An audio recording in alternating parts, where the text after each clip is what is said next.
Góðan daginn, ágætu nemendur.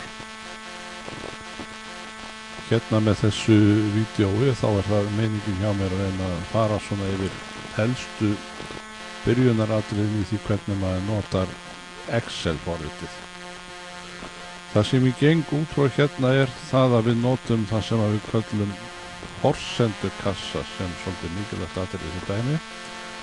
En forsendukassi þar sem að við setjum forsenduna sem við ætlum að vinna út frá, til dæmis hver fjöldin og svo framvegis. Og þar setjum við sem sagt bara tölurnar, nákvæmlega eins og þær koma fyrir, sem að eru sem sagt það sem við viljum láta reikna út úr, en það ekki formúlurnar sjálfar.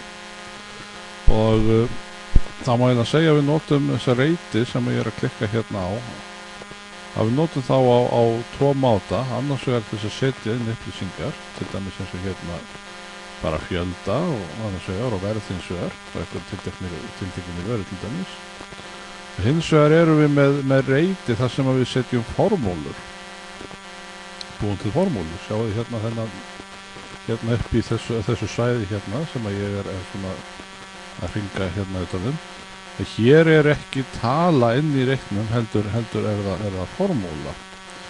Formúla sem segir hérna C4 sinnum D4, þetta svona svolítið eins og á skálborðinu.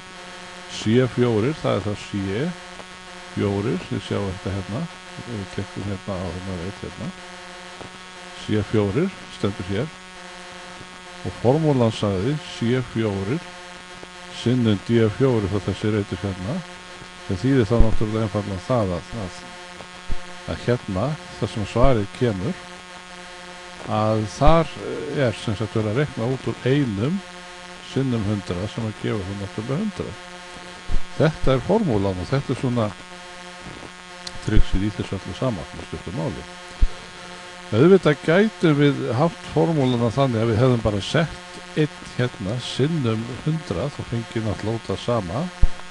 En það ekki þannig sem að Excel nýtist best, heldur í svona tilfellum allavega, heldur tryggsið það að nota svona forsendukassa og setja formúluna hérna til þess að við getum breytt forsendunum, við getum til dæmis sett 100 hérna núna í staðinn og svo skulum við sjá hvað gerist og þá breytist þetta í 100 sinnum 100 sem þá 10.000 aðeins sko.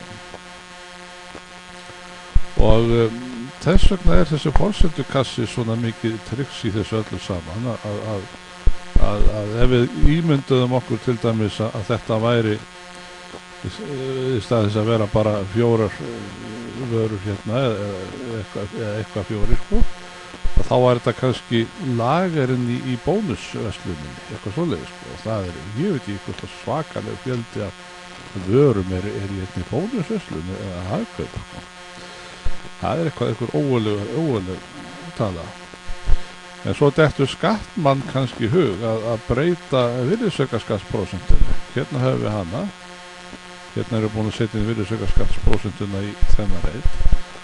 Og þá bara í stað þess að þurfa að fara að reikna nýjan vask á 1.000.000 vöruflokka, 1.000.000 sinnum, að þá breytum við bara forsendinu hérna, við skulum segja þetta 70% sem að vaskurinn þarna og þá reiknast sjálfkrafa út úr öllu dótaríum eins og leggur sig.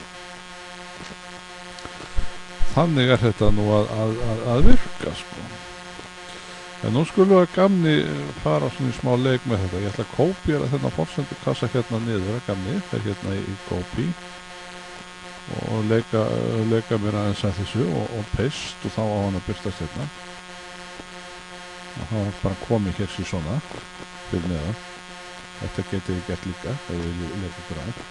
Það alltaf gaman að leika sér Excel. Hérna ætlum ég að taka út formetta aðeins og neðarlega. Ég ætla að taka bara út hérna eina röð aftur. Og þá fer ég hérna, ég ger hann að virka með því að klikka hérna á heila gilið. Þá verður að virka við hérna út í ávandarlega.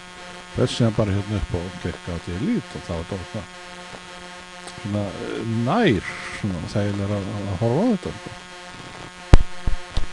Hérna höfum við þess að forsendukassan sem ég nefndi áðan, þar sem við setjum bara inn tölurnar eins og hérna, sko, hvað er þetta mörg stykki af bananum, eplum og svo framvegis, og hvað kostar hvert stykki, sko. En síðan ætlum við að búa til núna formúlu, við ætlum að búa til formúlu, við ætlum að nota hennar forsendukassa til að rekna eitthvað út, og þá ger ég hérna reyti virka með því að klikka á reytin hérna með vinstri takkanum, að þá verður reyturinn virkur og sem sagt við þurfum alltaf að virka reytin áður en við gerum eitthvað við hann. Og hérna ætla ég að fá formúlu, hérna ætla ég að fá svar, þannig ég gerir þennan reyti virka, þetta er reyturinn E14, og til þess að búa til formúlu þá þarf maður að byrja því að setja inn í reytin samasemmerki, það segir reiknum að nú komur formúla,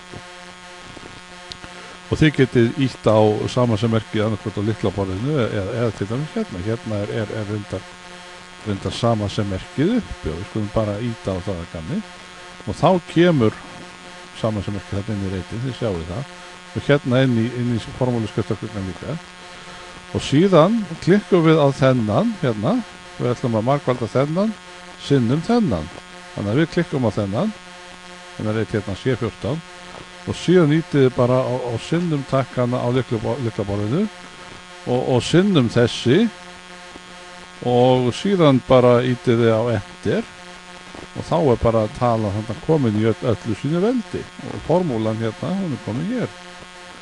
Og nú getum við gert eitt ógurlegt trikk sem er alveg svakalega magnrungið, sérstaklega við erum að tala miljón vörur. Við setjum bara krossin hérna, bendilinn hérna á hornið, þá verður breytist stóri krossin í svona lítinn kross, ítum niður vinstri takkanum á músinni eða hérna á borðinu og drögum svo bara hérna niður og simsalabim, hvað gerist? Jú, formúlan hún margfaldast hérna niður. Hérna sjá að þetta er C14 sinnum D14, C14 sinnum D14. Ef þið klikkið á reytin fyrir neðan þá er þetta C15 sinnum C15 og svo framvegis, sko. Þannig þetta lítur nú bara alveg ágætlega út, sko. Ekki þetta kommu hérna kanni. Þá klikka ég hér og þá fæ ég kommu hérna á milli og 2 aukastafi, þannig kannski það er mikið lagt. Þannig að ég klikka hérna tilbaka, þannig að ég fækka aukastafunum. Og svona lítur þetta út núna. Ef að kópiera þetta gamni hérna niður, upp á grín, svona lítið eins út, þá klikka ég hérna á þennan, hérna ætti ég að byrja að kópiera, síðan íti ég niður hérna shift takkan held ég heiti, takkin með örunni og klikka á